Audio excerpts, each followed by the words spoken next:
All right, Logan, we'll continue to monitor that. Georgia Congressman Buddy Carter joins us now to discuss this and more. Congressman, thank you so much for joining us.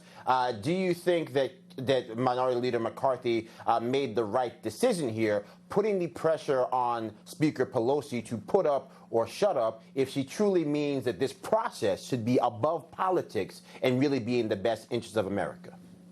Absolutely. I think Leader McCarthy made the right decision there, and I think he made some fine choices. All 5 of those members will do an outstanding job on that committee. However, let's face it, this is a partisan procedure that Nancy Pelosi is doing nothing more than trying to weaponize the events of January 6th against conservatives. She's trying to keep this alive.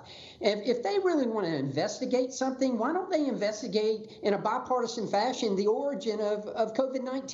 Why don't they investigate what happened last summer with Black Lives Matters? And why aren't they investigating the ongoing problems that we have with the Antifa-backed protests that are going on in Portland? All of these things are important. What happened on January 6th, I condemn. It should never have happened. Violence is never the answer. However, let's face it, what this commission is nothing more than a weapon that Nancy Pelosi is trying to use against conservatives. She wants to keep it alive. And oh, by the way, she really hasn't accepted any responsibility, or has anyone tried to put any responsibility on her about her role in January the 6th. The problem on January 6th was that the Capitol Police were not prepared, and we didn't have enough help, but we didn't have enough protection. What role did Nancy Pelosi play in that? That's another thing we need to be looking at. Absolutely. Now, do you anticipate that she will go with these elections, number one, and then also number two, what can be done to get the House of Representatives to focus on the real threats facing America? We've got China building nuclear silos. We've got Iran trying to kidnap Americans when they're not supporting Hamas firing rockets into Jerusalem.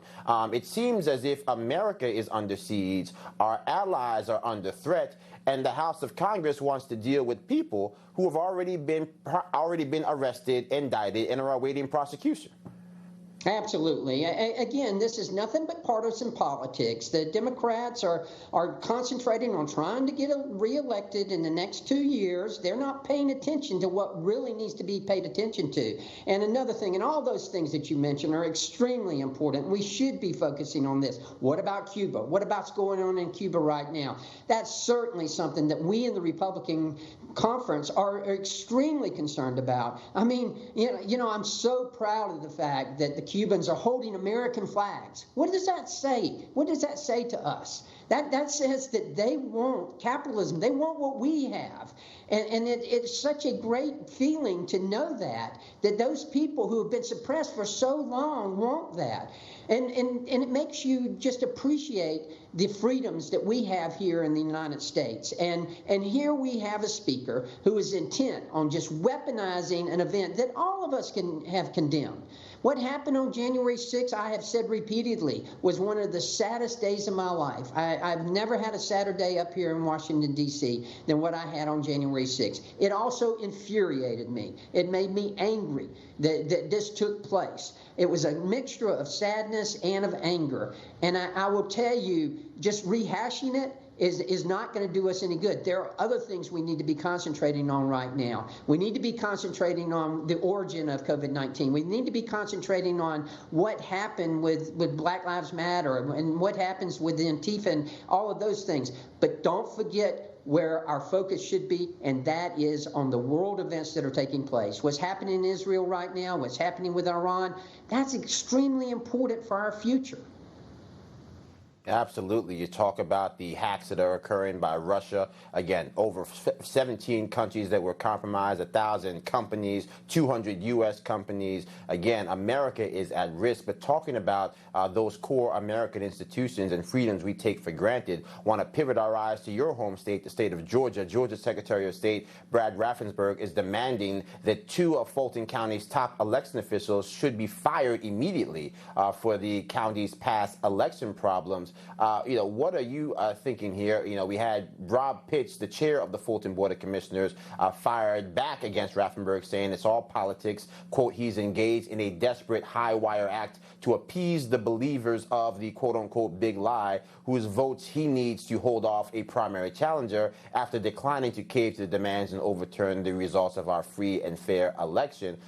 Look, it seems like just chaos again down there in Georgia. But to your earlier point, how do we get the people entrusted with protecting our institutions to focus on making sure that the American voters and the people of Georgia have the peace and mind they deserve when it comes to election integrity?